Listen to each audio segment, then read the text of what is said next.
Great, thank you very much for that introduction. And welcome, panelists. I'm really looking forward to spending a little bit of time with you talking about AI. So I'd like to just start off by just having us talk a little bit in general about how we might encounter artificial intelligence in our daily lives. AI has a huge potential to bring benefits to our lives, including improving disease diagnosis, supporting our decisions, and performing tedious and dangerous tasks. And while there are numerous news articles and even popular culture films and documentaries on artificial intelligence, it's still kind of difficult to understand really what it is. So Hisham, would you start us off by giving us some brief examples about where we might see artificial intelligence in our daily lives? Yeah, so I think we actually underestimate how much we see AI already in our daily lives. It's already apparent in a lot of things we use on a daily basis. Think of simplest example, recommendation systems. Open up your Netflix, open up your YouTube, open up Amazon. Every single recommendation that comes there has been generated by AI that recognizes patterns. And what's really exciting, though, is what's to come. Because right now, computing power is allowing us to do much more computation, and at a fraction of the time that human beings would be able to do these repetitive tasks.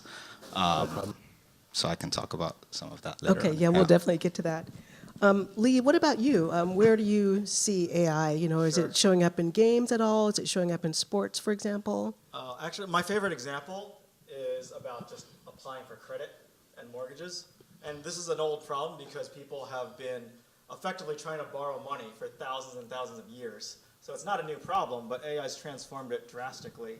I think the one thing that we can ask is, what's the boundary between what is actually AI and what's not? And I would say, if you're hard coding all of your rules, for example, I will give this person a mortgage if their FICO score is above 700 and their income ratio is this, then maybe that's not AI and that's just rules. But if you're saying, okay, I'm going to figure out the right credit score combination and maybe use other data to train a system based on my past experiences with borrowers who have gone successful and not, then maybe we would consider that AI. And I think that's the borderline, but drastically transformed it. That's excellent, great. And Hisham, what about you? Where are you seeing artificial intelligence in daily life these days? Yeah, Junta. I'm sorry, Junta. I'm sorry. Okay. How many people took an Uber to get here today? Yesterday. There you go. I think to his point, it is all around us, and it gets better and better with every iteration, right? So if you look at Netflix as an example, if you opened Netflix 3 years ago and looked at the movies they recommended to you, you probably didn't watch that movie, right? But with billions and billions and billions of incremental data sets, that recommendation engine has gotten vastly superior in the past few years. So now you might open 50% of those movies, where 3 years ago it might have been 10%. So it is all around us in a variety of different forms, and to both of these panelists' points, it gets better every day and at an increasingly fast rate. What about news feeds? What about actual content? Is that something that we're seeing AI serve up to us now, or not yet? Yeah, if you look at Google and you type in whatever you're looking for, that is all based on AI rules. Or it is AI that says these are articles that are about something, these are relevant, and therefore these are things that you should read. And there's no human doing that. So it is literally everywhere. That's great. I want to go into another question really quickly about, now that we kind of have a sense about where we see it in our daily lives, let's talk a little bit about how it actually comes into being. What is artificial intelligence? How is it made?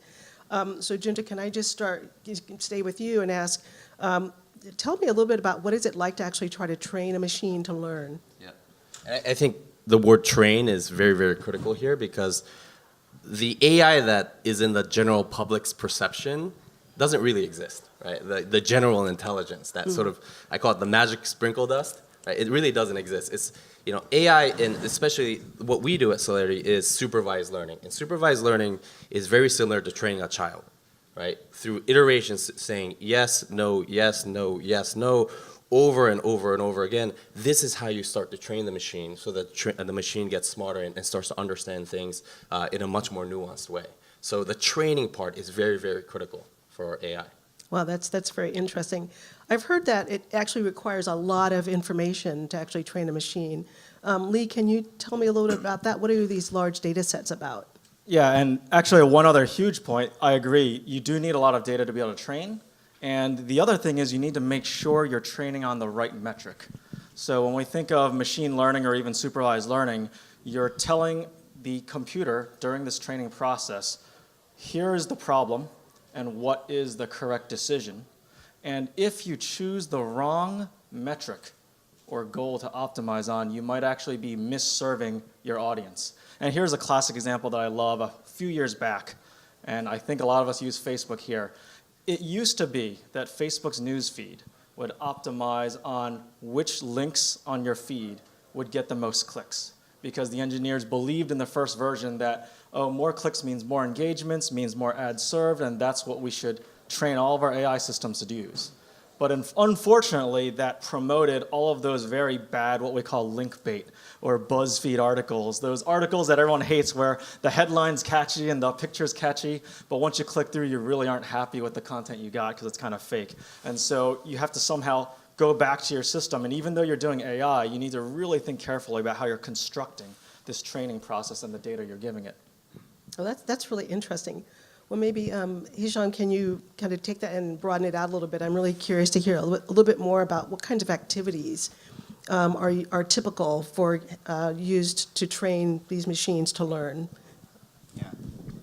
I think the big problem that a lot of AI companies face is really access to the data sets in the first place.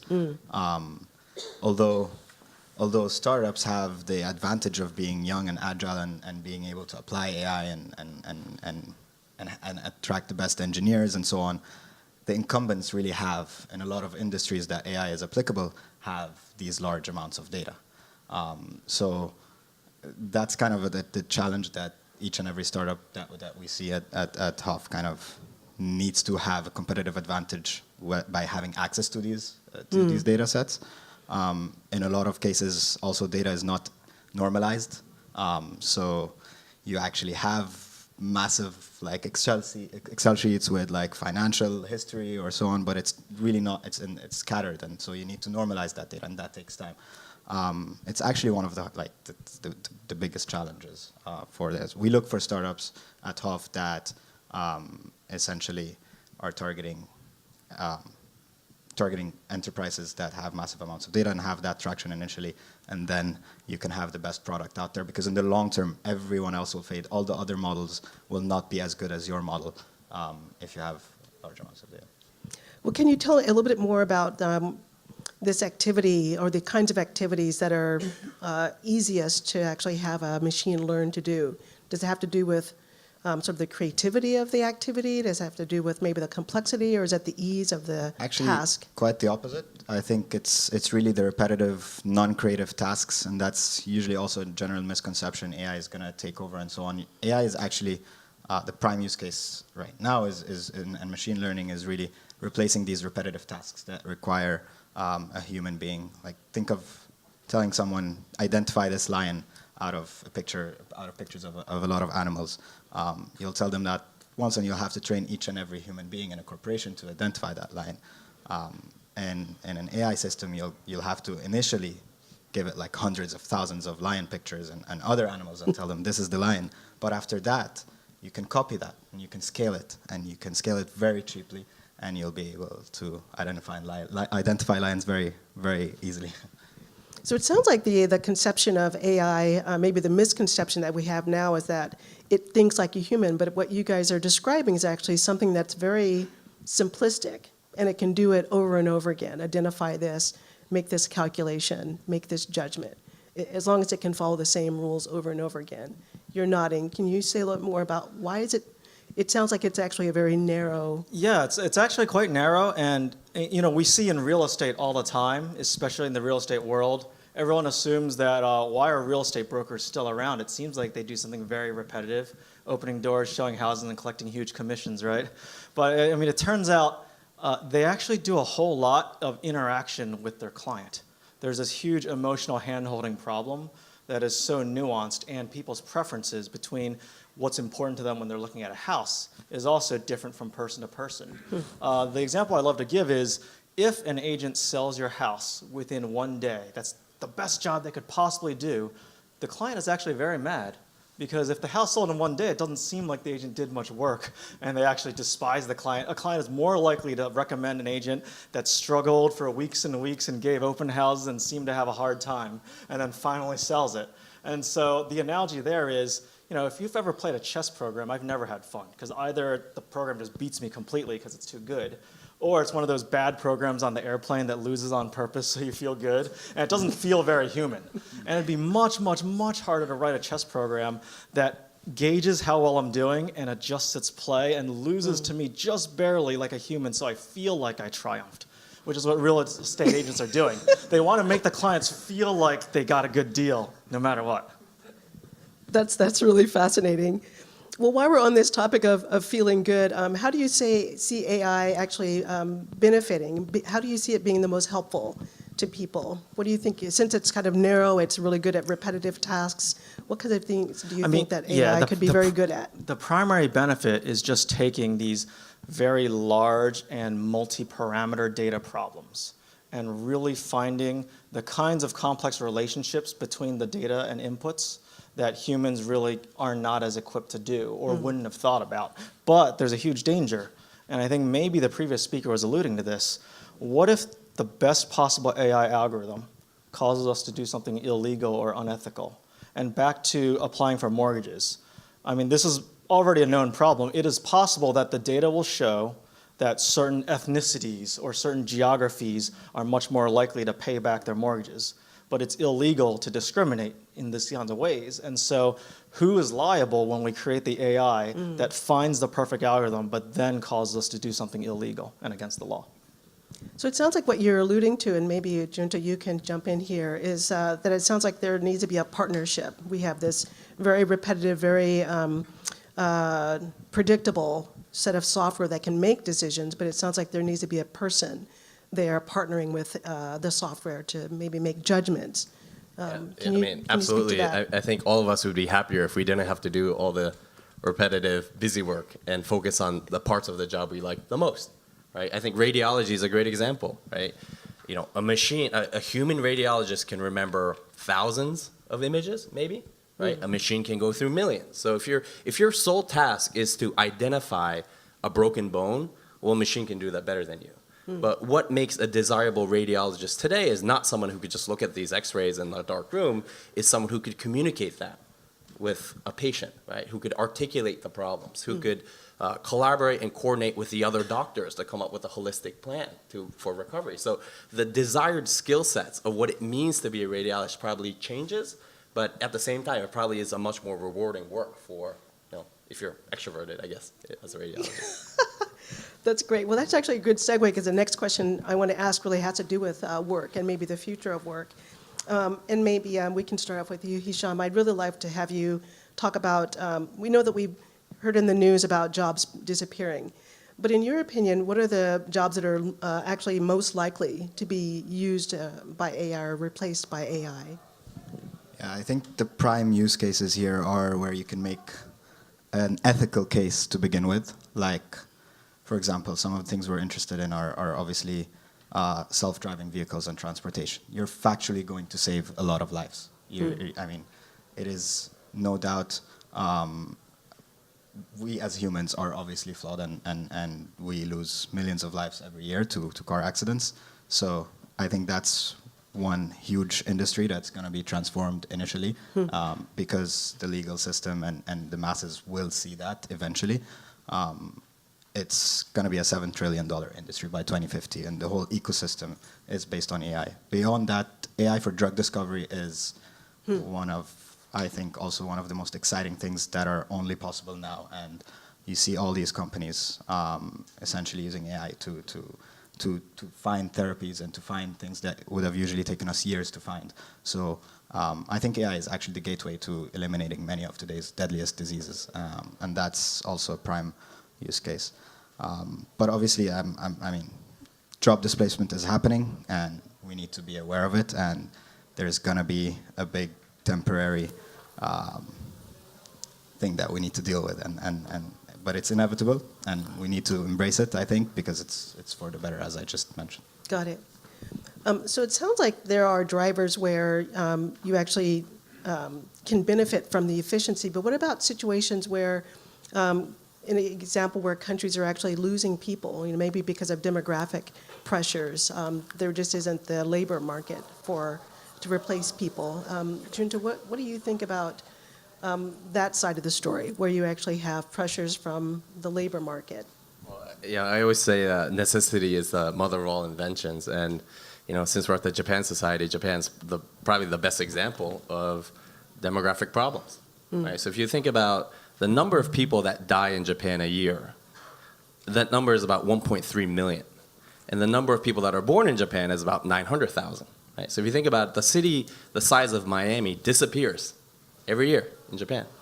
And when you're working in an advanced economy that's very service-oriented, you need to have labor-saving or labor-producing technologies that doesn't necessarily require humans anymore. And the odds of Japan letting a lot of immigrants in is probably fairly low. So there's other ways that you need to implement it. And I think in societies like Japan, that's why robotics, for example, is much more generally accepted in Japan than it is elsewhere.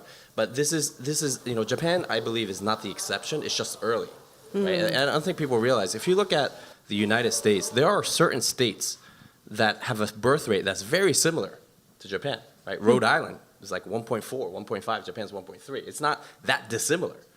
We have an influx of immigrants here, but who knows how that's going to change. So I think this is going to become a much more effective solution, curing diseases, but sort of as white collar work changes and as a labor force changes, we're going to have a lot more productive technologies that help people, because the demographics in the advanced world are going to shift in the different direction in the next decades to come. That's so interesting. What if we take the opposite tact? Are there jobs out there that really aren't well suited for AI? What do you think, Lee? What do you think jobs are that people can do that AI really can't do?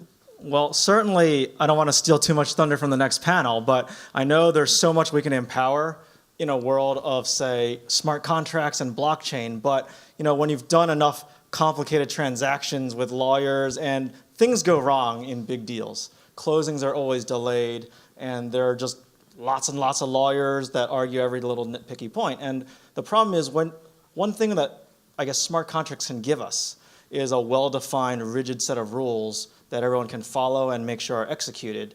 But if everyone at the room or at the table, or almost everyone, can agree that we should have a little bit of give and a little bit of flexibility, that just because someone's one day late on wiring some payment somewhere because the bank had some huge glitch, or we're going to make someone lose their entire security deposit or make the entire transaction fall apart. And so, especially when you have fraud involved now, in a world where we have to double check against fraud and identity theft and all these other things, credit cards and wire transfers are so regulated and so monitored, and yet we still have fraud problems every day. If we get into a world where we really try to replace every lawyer and every fraud officer out there, we might be in a very scary world. What about other kinds of industries? What about sports or creativity? Do you see artificial intelligence sort of making inroads into those industries? I don't believe a robotic NBA or NFL will be as fun to watch or popular. I think one of the reasons we watch professional sports is to watch great humans with excellent powers and gifts, but still with the limitations of a human. And it really wouldn't be fun to watch a robot that's going to be generally perfect or can be built to be perfect. And we can work backwards from that. Not everyone's going to be a professional sports player, but acting maybe is one where it's just the fact that you are human and filled with flaws is one of the reasons we're watching you.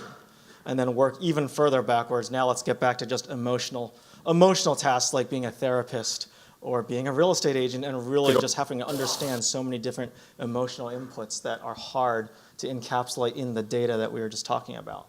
Well, it's like they got a big batch of like the. Yep, that's not I didn't us. get the. It's a little software glitch. I see. Great. Well, this is great. So we just have maybe about 3 or 4 more minutes, and I want to ask each of you for a little bit of advice, if you were going to give this advice to companies. So what should companies consider before launching an AI project internally? So Junta, what would you advise companies about trying to actually just keep up with the pace of changes? It seems like AI is developing very, very quickly. How can companies keep up with what's going on? First of all, I realize that, so most of our customers are banks, so big Wall Street banks. And how you get to the solution, nobody cares, it turns out, right? So it's kind of like, Facebook probably has the most foremost AI engineers in the world. But as long as it connects you to people that you like, you don't really care how they get there. So, the same with AI. Like, to me, AI is a technique. It's not the solution. It's the actual solution that you are trying to solve that matters, and what technique you use to get there. It could just be brute force of the number of human beings. But maybe, AI is a quicker, more elegant way to get to that solution. But the solution, identifying the first solution, I think is by far and away the most important thing. And the other thing is that, things change very, very quickly. I talked about sort of radiology and, the desired skill sets to be a radiologist. I mean, you see this changing all over the place very, very quickly, right? Like, I was in a sales and trading floor for most of my career, and there used to be 600 equities traders at Goldman, and now there's probably 0 or 1, right? So the things can change very, very quickly. So, you need to identify the solution and work towards that, the problem, and work towards that solution, rather than, figuring out, the means to get there is less important than the actual problem that you're trying to solve. Great, that's excellent. Lee, what questions would you suggest companies really should consider if they're thinking about launching any sort of AI project? And this goes a lot back to our points earlier, but I had a former manager at 2 Sigma who told me one amazing piece of advice if you were considering doing an AI project. And his advice was, turn on the tape recorder. And I didn't quite understand how profound that was until much later when I started doing it myself. What he means is, before you even think about what algorithm or a model or even engineers you're going to hire to do this, you need to start recording all the data that you're getting, because you're ingesting lots of data.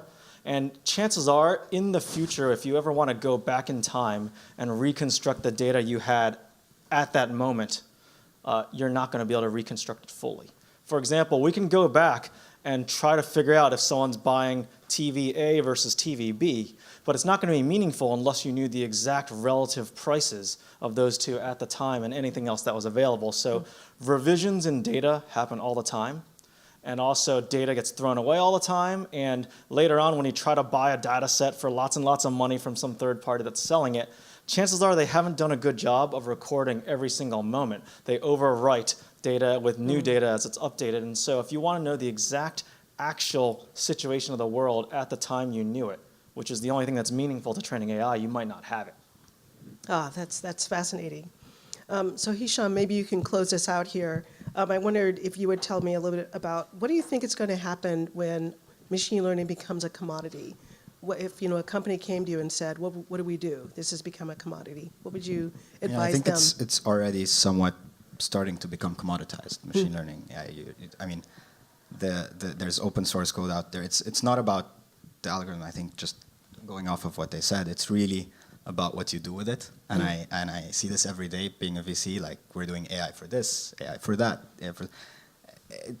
I think all this noise is going to eventually start dying out, because again, it all comes back to the data and the data network effects that you can build up and compound and really have something solid. So before thinking about starting an AI company, think about starting a business and then applying. Like, AI is going to be a layer in every single business. So just to give you a quick example before wrapping up, we've been looking a lot at the customer service segment. Enterprises pay about $600 billion a year on customer service, and customer service agents hate their jobs, and every day they're doing exact same thing, speaking, like literally answering the exact same questions over and over and over again. So we've been looking a lot at that market, and there's a ridiculous amount of startups that are creating these chatbots and creating similar solutions, like an insane amount, vertically agnostic or not, or focused on a specific vertical.